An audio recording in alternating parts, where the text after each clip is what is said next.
Hi guys, my name is Tatiana. I have lived in Canada for over 15 years and now currently back to where I grew up in Russia for a few months, and I decided to create this video for my fellow Canadians who want to travel to Russia and also for anyone else who want to know which apps work currently in Russia and what apps and platforms are not working. First of all, I want to give a disclaimer that this is subjective information and it can change in any other months.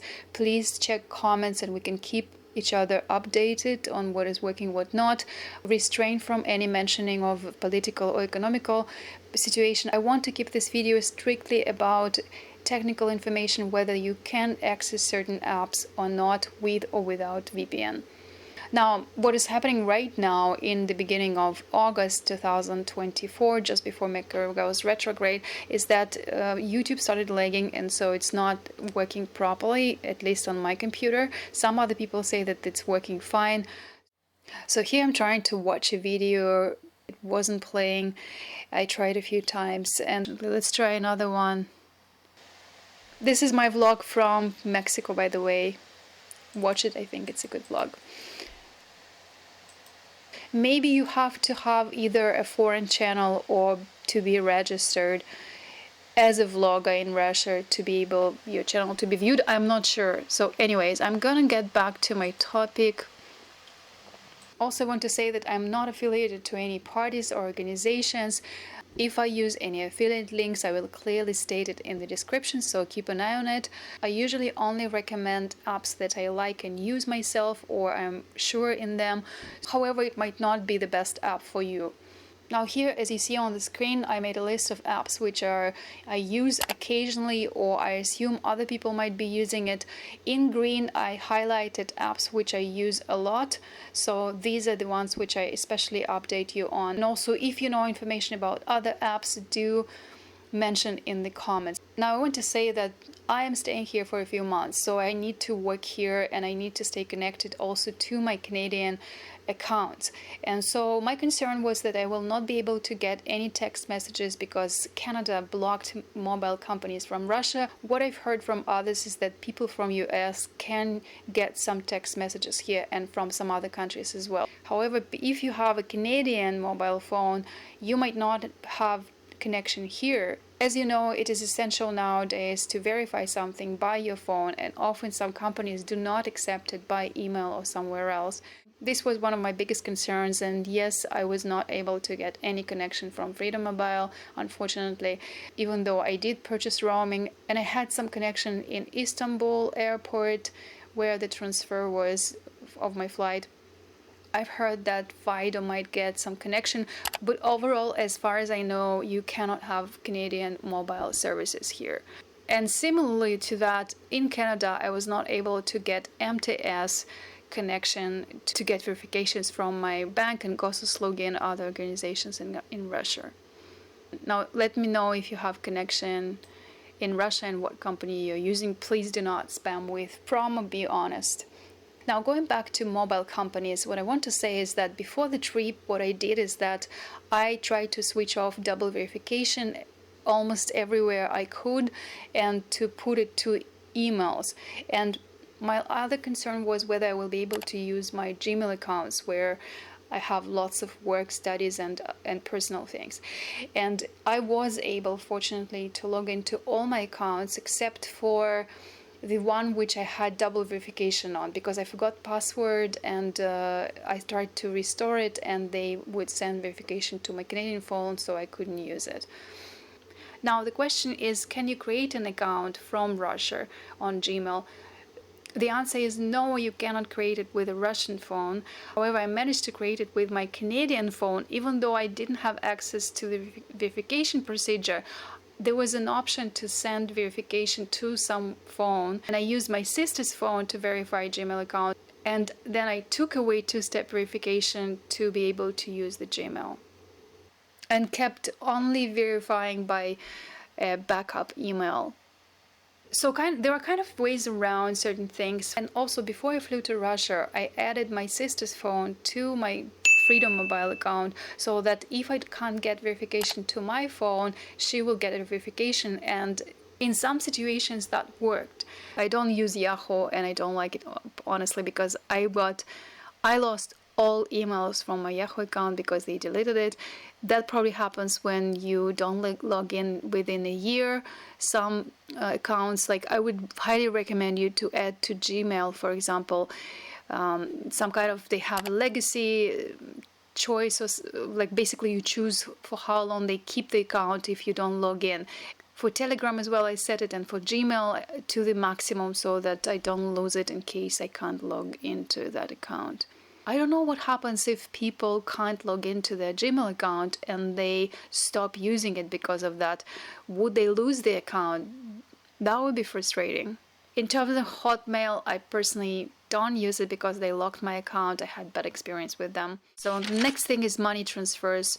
What I did before leaving is that on PayPal, I tried to disconnect two-step verification and take away my phone altogether. They do not allow that. However, there is a trick when you can't log into your account in case you need to change password, or in general there is some kind of verification. You can choose I don't have access to phone or something like that. So basically there is an option hidden somewhere to use WhatsApp, and that's what I did to restore my account and to be able to log into my account. So I was able to use PayPal from Russia, but with my Canadian card. As far as I know, you cannot use PayPal with your Russian cards. By the way, if you use PayPal, you have to make sure you verify your cards attached to PayPal, because if it's a new account, that might be a procedure, and there's no guarantee you will be able to do it from Russia. As you know, Visa and MasterCard stopped working here. The cards were prolonged automatically for 2 years in the banks, but it's not very reliable if they would work or not. So all people who I know from Russia, unless they have an account outside of Russia attached to PayPal, they cannot use PayPal. I can see Zoom here. I didn't try to log in because I don't think I have an account there. And you can log in with PayPal. Let's try to click login. I'm pretty sure that you can log in with PayPal if you have a foreign PayPal. So Wise account does not work in Russia. When you click on Wise account, you see that message. This is one of the few typical pages which you would see in Russia if you can't log in to that platform. If you go to Moneta and try to send money from Russia to Canada, for example, let's check if I can send in USD. So it offers me to send in Canadian dollars. No, it's not working. This is a website which I used to check sometimes to compare different money transfer companies. Let's try if you can transfer euros, for example. I don't know if there are USD dollars. Let's say 100 USD dollars. Still no results, so you can't. Money transfer apps, they don't even list Russia in their countries often. If you guys found any money transfer app which can send money between Russia and other countries, especially Canada, please let me know in the comments. I found this article, and they kind of say that get in touch with us to send money to Russia. It feels a little bit flimsy, but they also list conversion rates. I'm not affiliated to this company. If you guys tried it, let me know in the comments if it worked for you, but I assume it's just some kind of alternative option. As you see here, immediately says sending money to Russia currently unavailable. You can also put your address to... Often they don't even have Russia listed among different countries, so you wouldn't see it. I haven't tried send, pay, something popped up in the screen, I'm not sure. Okay, let's move on. In terms of banking, I use Tangerine Bank right now. I used to use TD, CIBC, Coast Capital. Some banks do not work here properly. It depends on the verification process. Before I went to Canada, I made sure that my phone is not attached to Tangerine. However, Tangerine does not allow to disattach it completely because it also sends verifications. So as you see, I can see the page of Tangerine. If I click login, when I open the page now, because I usually log in from my phone, it didn't show me login ID remembered, but what I was told by people is that it's better to set this remember me on this device so that next time it doesn't ask you.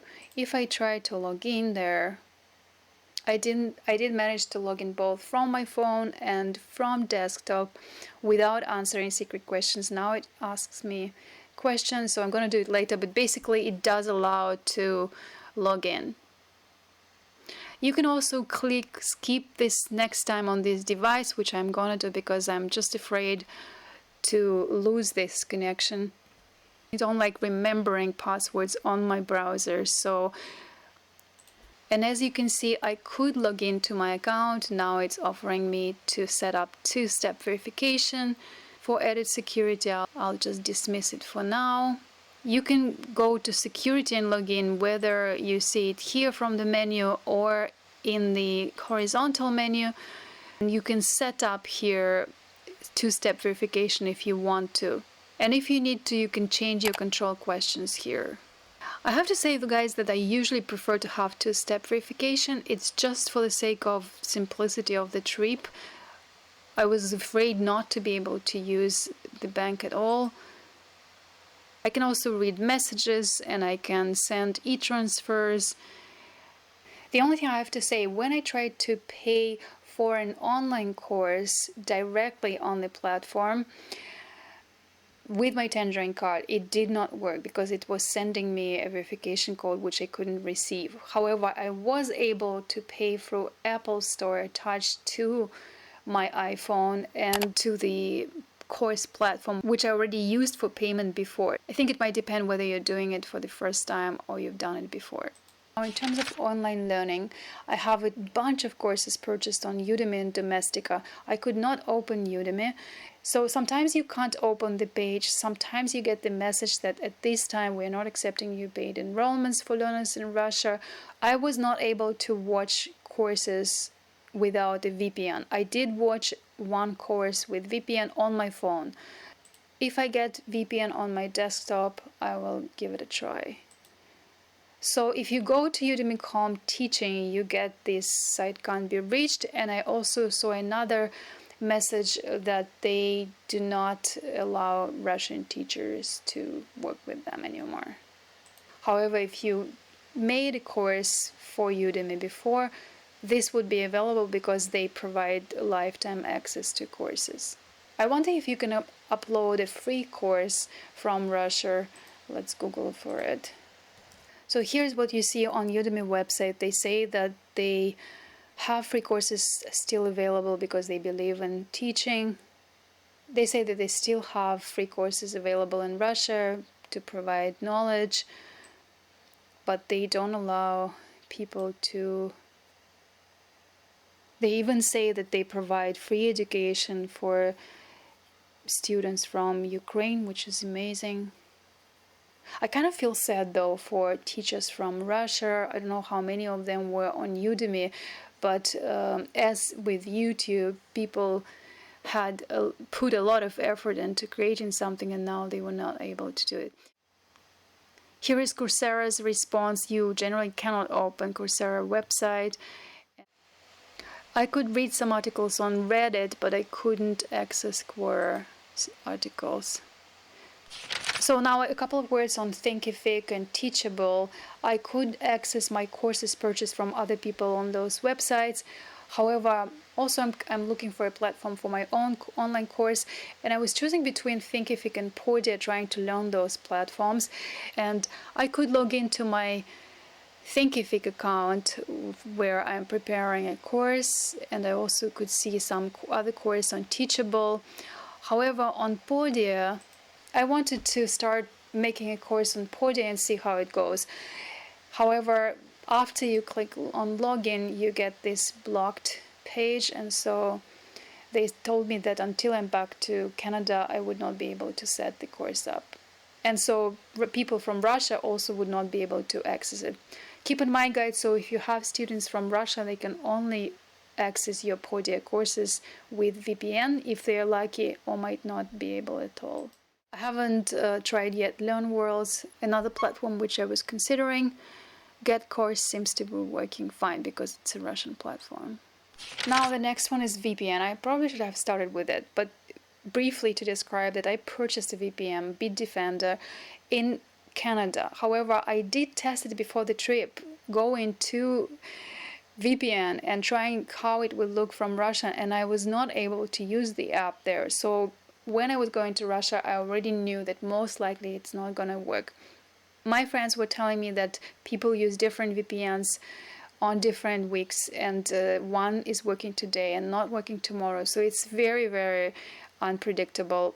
This is what you see in Bitdefender. When I contacted them beforehand, they said that they are not gonna guarantee VPN in Russia. So I kind of risked. They gave me a 50% discount, but in a way it's wasted money. And when I wrote to them an email that can you refund it because it's not working here, they didn't even reply. When you open, I couldn't even open the website of NordVPN.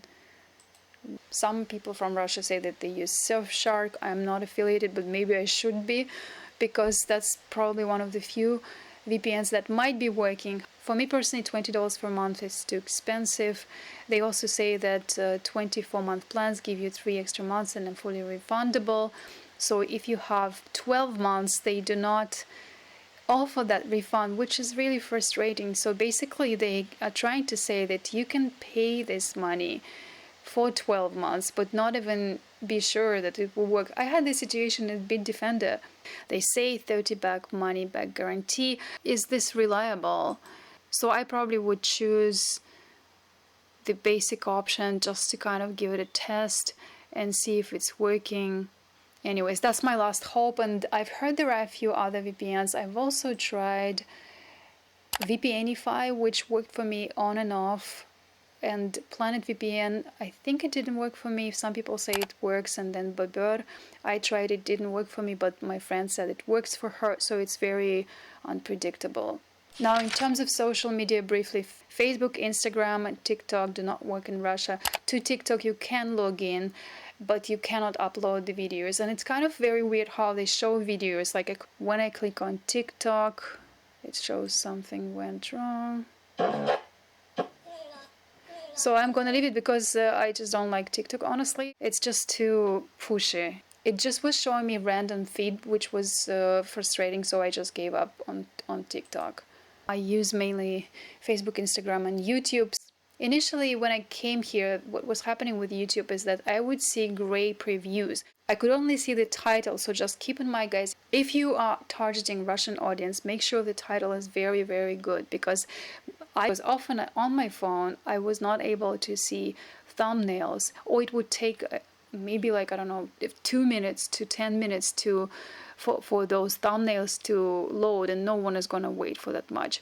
Since the end of July, YouTube started lagging, freezing, and also quality would drop significantly to 144 or something. Currently, I can still watch some videos from abroad, but some Russian channels were not showing. I think this situation might be getting worse.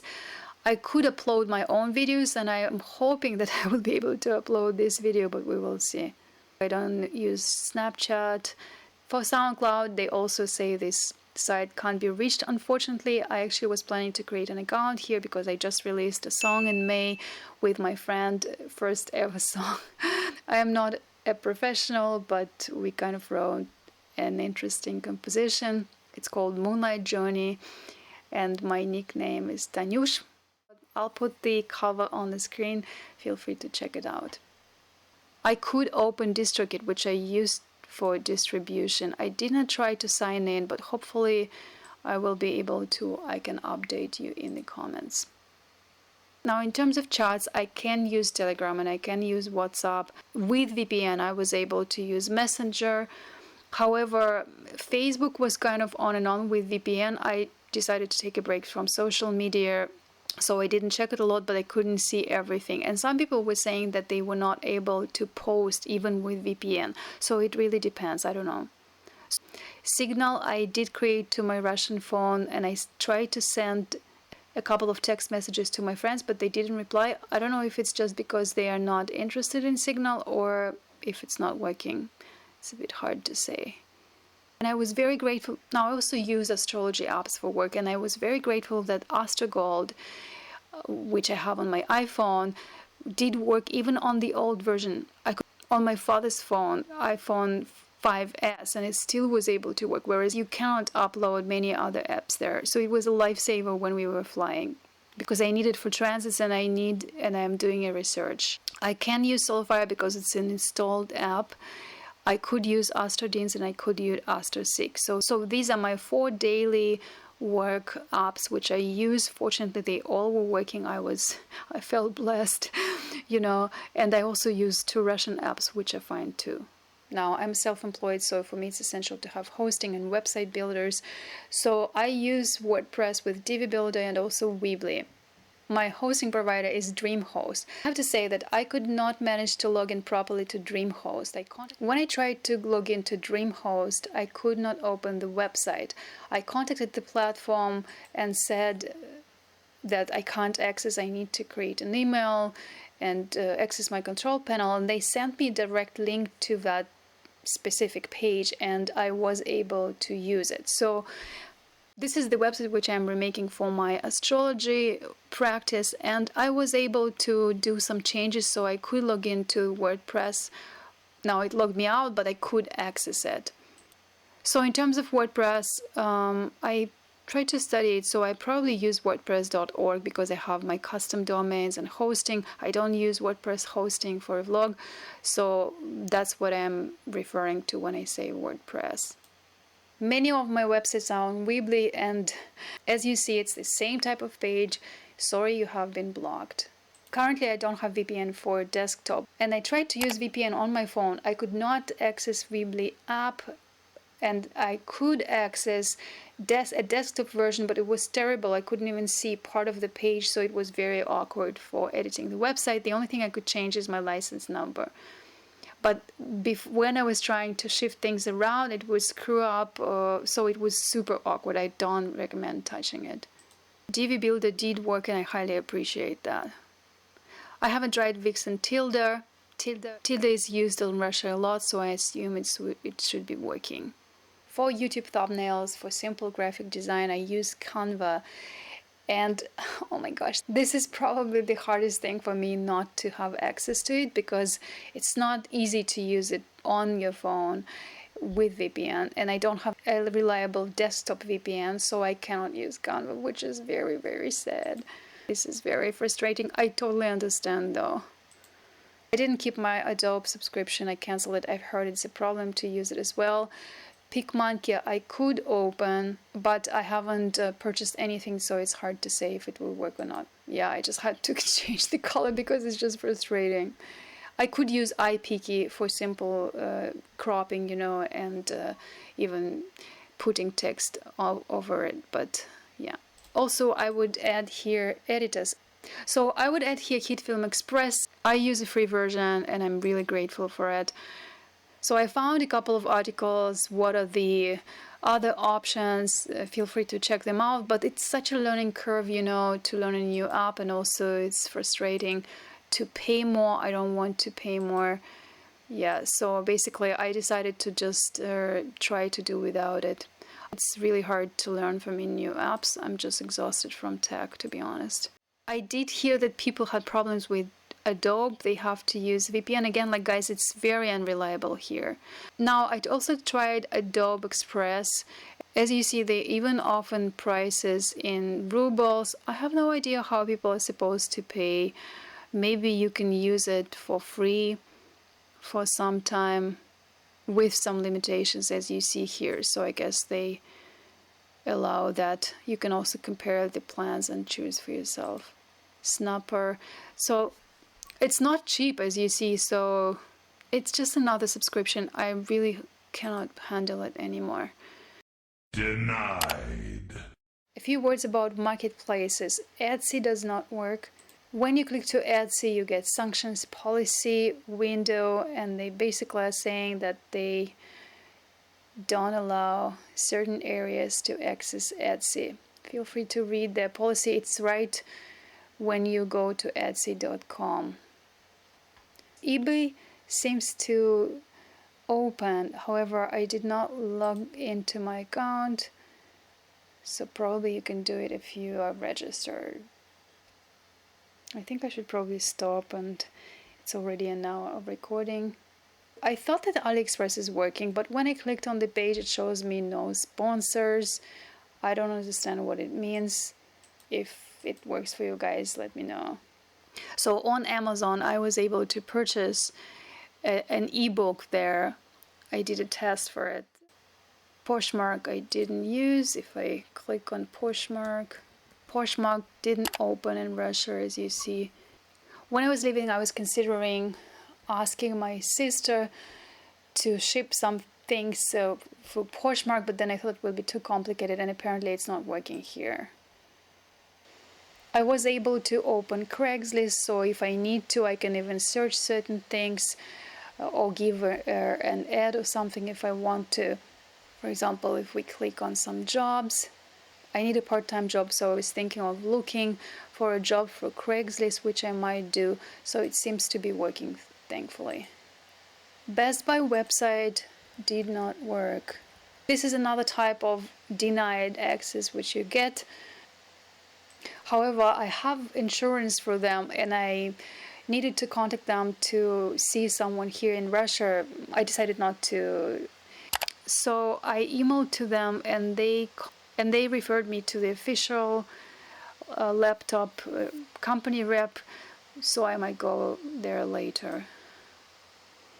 Apple Store apps did work, some apps were not available. Overall, it was better than I expected. Some apps might not be there. I've heard that it's much easier in Russia if you have an Android phone. Many apps I was able to download, just some I was not able to install on my old iPhone. Now, to finish the list, there are a few more. If you need to use Eventbrite, let's check if it's working or not. It seems to be able to open, so it might be working. I was able to use Taplink and update it because it's a Russian company. I used to use Pro account on Taplink, and I wanted to switch to business with adding products and receipts. However, as it turned out to be, they have this version developed in Russian, but not for English. So keep in mind, if you need that, double check with them at first whether they do provide everything as they promise. Then I switched to free, and then I'm glad I did that because on their website it wasn't clear. I don't use Linktree currently, so check it for yourself. Now, in terms of music apps, I could use Spotify, fortunately, without VPN, which was a really big joy for me because I have my song on Spotify and also a bunch of other music. And I do use Shazam and SoundHound. Often they do work in Russia without VPN for now. iTunes Store I haven't tried yet. These are some distributors. Again, let me know in the comments if you're familiar with them. Pond5 did open. Shutterstock seems to be open. Dreamstime.com. With different subscription websites, sometimes you can open the home page, but you cannot log in and register an account because you cannot attach your card. So here it will highly depend on different factors. So guys, keep in mind that when you can log in and open the account to purchase something, you would need a foreign card. Most likely your Russian card, Mir card, or whatever other card you have would not work for many Western apps. Watch my other videos. Thank you for watching this video till the end. And let's stay respectful in the comments and mention just technical information. Put like to this video, share it with other people, subscribe to the vlog, and I will be back soon with another video. Stay well.